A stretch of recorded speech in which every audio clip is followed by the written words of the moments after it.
আসসালামু আলাইকুম, শুভ সকাল। কেমন আছেন সবাই?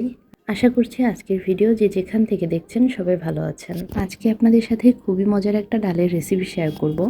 এভাবে ডালটা আমি আমার বাসায় প্রায় দিনই রান্না করি, আর এটা অনেক সহজ রান্না করা, অনেক তাড়াতাড়িও হয়ে যায়।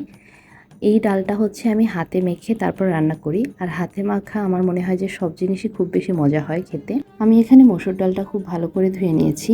এবার এখানে লবণ, হলুদ গুঁড়া, মরিচ গুঁড়া, অল্প একটু জিরার গুঁড়া, সাথে অনেকগুলা পেঁয়াজ, রসুন কুচি আর কাঁচামরিচ কয়েক ফালি, এগুলো দিয়ে তারপরে তেল দিয়ে ভালো করে হাতে মাখিয়ে নিচ্ছি।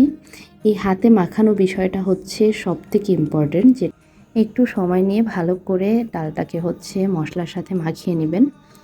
এরপরে আমি এখানে একটু আজকে আলু ব্যবহার করব, তো আমি এখানে একটু আলু কুচি করে দিয়ে দিয়েছি।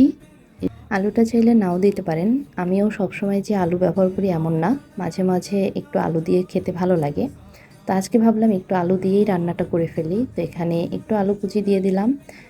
এবার এগুলো একটু ভাজা ভাজা করে নেব। তারপরে আমি এখানে পরিমাণ মতো পানিটা দিয়ে দিব। আপনারা যদি একটু ঘন ঘন খেতে চান, তো সেক্ষেত্রে পানিটা একটু কম দিবেন। আমি আজকে একটু পাতলা করে বানাবো, যার কারণে পানিটা একটু বেশি দিয়েছি।